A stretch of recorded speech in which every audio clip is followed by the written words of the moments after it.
On பண்ணதுக்கு அப்புறம் தான் இது 3 ஆகும்.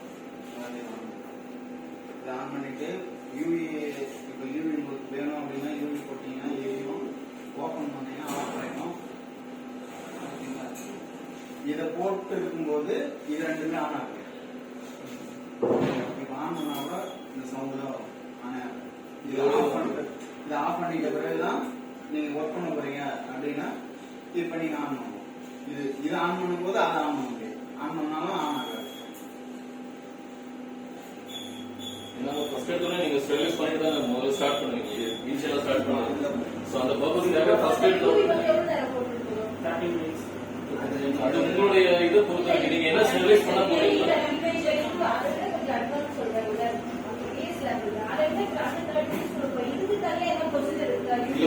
இது வந்து உங்களுக்கு லேமினார் எஃப்ளோடைய சேம் டிட்டோ வெர்ஷன் தான். இருக்கு லேமினார் ஏர்ஃப்ளோ என்னன்றது பாத்தீங்கன்னா உங்களுக்கு எக்ஸல் பண்றது, இது வந்து இன்னேல் பண்றது. இது ரெண்டு தான் இதுக்கும் லேமினார் எஃப்ளோக்கும் பயோசெட்டிக்கும் உள்ள வித்தியாசம்.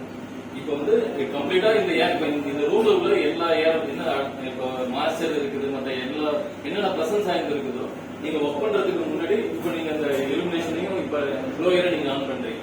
சரிங்களா? இந்த லைட்ஸ் எரிஞ்சிட்டு இருந்தது அப்படின்னா டோட்டலா ஆஃப் ஆயிருக்குன்னு அர்த்தம். சொல்லுங்க, இந்த லைட்ஸ் ஆஃப் ஆயிடுச்சு அப்படின்னா இது இலுமினேஷன் இப்ப ஆன் ஆகுதுன்னு அர்த்தம். சரிங்களா? அதே மாதிரி இப்ப இந்த ப்ளோயர் இப்ப ஆன் பண்றது. சரியா? ஸ்டார்ட் ஆகுது. 2 ப்ளோயர் இருக்குது. ஃபர்ஸ்ட் இதுல டாப்ல ஒரு ப்ளோயர், பேக் சைடுல ஒரு ப்ளோயர், 2 ப்ளோயர் இருக்கு. முதல்ல நம்ம இங்க உள்ள மாய்ஸ்சர் மற்றது எல்லாத்தையுமே என்ன பண்ணுவோம், இது மேல வந்து ஒரு ப்ரீ ஃபில்டர் ஒன்று இருக்கு. அந்த ப்ரீ ஃபில்டர் மூலியமா உங்களுக்கு அந்த மாய்ஸ்சர் எல்லாத்தையுமே இது மூலியமா செட் பண்ணி உள்ளார எடுத்துட்டு வந்து இந்த ரூம்ல உள்ள என்ன கண்டாமினேஷன் இருக்கிறது மற்றது எல்லாத்தையுமே ஃபர்ஸ்ட் அதை தான் கிளியர் பண்ணும். அது கிளியர் பண்றதுக்காக இந்த மேல உள்ள ஃபில்டர் இருக்கு. அது கிளியர் பண்ணி அது மூலியமா நேரம் இங்க கொண்டு வந்துட்டு இந்த பாட்டிலோட ஹெப்பா ஃபில்டர் மூலியமா அந்த ஃபில்ட்ரேஷன் என்ன அந்த கண்டாமினேஷன் இல்ல மாய்ஸ்சர் என்ன இருக்குதோ அது கண்டாமினேட் ஃபுல்லுமே அது எல்லாமே கிளீன் ஆகி உங்களுக்கு ஹெப்பா ஃபில்டர் மூலியமா இந்த பாட்டில் வரும், இந்த ஒர்க்கிங் பிளேஸ்க்கு வரும். இப்ப நீங்க இங்க சாம்பிள வச்சு நீங்க என்ன ஒர்க் பண்றீங்களோ நீங்க ஒர்க் பண்ற போது இந்த ஏர் இப்படி ஸ்ட்ரைட்டா வரது என்ன பண்ணும், இந்த கீழே உள்ள இந்த ஹோல்சஸ் இருக்கு, இந்த ஹோல்சஸ் வழியா என்ன பண்ணும், இது பேக் சைடு உள்ள ப்ளோயர் மூலியமா என்ன பண்ணும், இன்னும் ஃபோர்ஸா சக் பண்ணும்.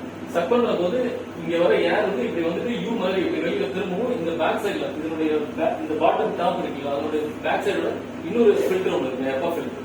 இப்ப நீங்க லேண்டர் ஃப்ளோ பாத்தீங்கன்னா ஒரே ஃபில்டர் மட்டும் தான். ஹெப்பா ஃபில்டர் அப்படின்றது ஒரு ஃபில்டர் மட்டும் தான் இருக்கு. இதுல வந்து ஹெப்பா ஃபில்டரே பாத்தீங்கன்னா 2 ஃபில்டர். அது இல்லாம ஒரு ஹெப்பா ஃபில்டருக்கும் ஒரு ப்ளோயர் அந்த ப்ளோயரோடவே இருக்கும். இதுல ஒரு ஹெப்பா ஃபில்டர் ப்ளோயர் இருக்கும். அது மாதிரி அந்த சைடு பேக் சைடு உள்ள ப்ளோயரும் ஒன்று இருக்கும். ஸோ இதுல சக் பண்றது ஆட்டோமேட்டிக்கா இது மூலியமா என்ன பண்ணும், திரும்பவும் அதுல வந்து இன்டேக் ஆகும். இன்டேக் ஆகி மேல போயிட்டு அந்த ஃபில்டர்ல திரும்பவும் இப்ப நம்ம இங்க ஒர்க் பண்றதுக்கு உள்ள கண்டாமினேஷன், ஹசார்டஸ் கெமிக்கல்ஸ், அதுல உள்ள பாக்டீரியாஸ் எல்லாத்தையுமே என்ன பண்ணும், அந்த ஃபில்டர் வந்து என்ன பண்ணும், திரும்பவும் வந்து அதுல ஃபில்டர்ல கிளீன் ஆகி அது மூலியமா மேல வந்து அந்த ப்ளோயர் வந்து சக் பண்ணி மேல எடுக்கும். இந்த பேக் சைடுல உள்ள ப்ளோயர் அது எடுத்து மேல போடும்போது இந்த டாப்ல ஒரு யூனிட் ஒன்று இருக்கு இல்ல, இந்த யூனிட் வந்து ஒரு 2 கிலோவாட் உள்ள ஹீட்டர் அதுல இருக்கும். அந்த ஹீட்டர் வந்து என்ன பண்ணும், இந்த மாய்ஸ்சர் என்ன கண்டாமினேஷன் ஆகாம சில பார்ட்டிகல்ஸ் வருது இல்ல, அந்த பார்ட்டிகல்ஸ் வரும்போது அந்த மேல வந்து அந்த ஹீட் என்ன பண்ணும், சுத்தமா பர்ன் பண்ணி கம்ப்ளீட்டா அந்த எக்ஸாஸ்ட் மூலியமா வெளியில உங்களுக்கு அதுல ப்ளோ பண்ணி வெளியில ஆரம்பிச்சிடும். இது என்னன்னா நம்ம ஒர்க் பண்றது மட்டும்தான் வந்து இப்ப நம்ம சேஃப்டி அப்படின்றத விட இது எதுக்கு இந்த மாடல் பயோசெட்டிக் கேபினெட் வந்து கிளாஸ் 2 B2 சொல்லுவாங்க, டைப் B2 சொல்லுவாங்க. அதாவது நம்மளும் வந்து இந்த கண்டாமினேஷனால நம்மளும் பாதிக்க கூடாது. அது மாதிரி வெளியில சப்போஸ் இந்த இது பேர்ன் ஆகி வெளியில போற போது வெளியில இருக்கவங்களும் பாதிக்கக்கூடாது. அது பேர்ன் ஆகி போறதுக்கு காரணம் என்ன அப்படின்னா அது சுத்தமா வந்து எல்லா கண்டாமினேஷன் ஆகணும். அது பேர்ன் ஆகிற போது ஆட்டோமேட்டிக்கா அது வந்து எல்லாம் வந்து கிளியர் ஆயிடும், ஏர் போய் மிக்ஸ் ஆகிற போது கிளியர் ஆயிடும் அப்படின்றதுக்காக தான்.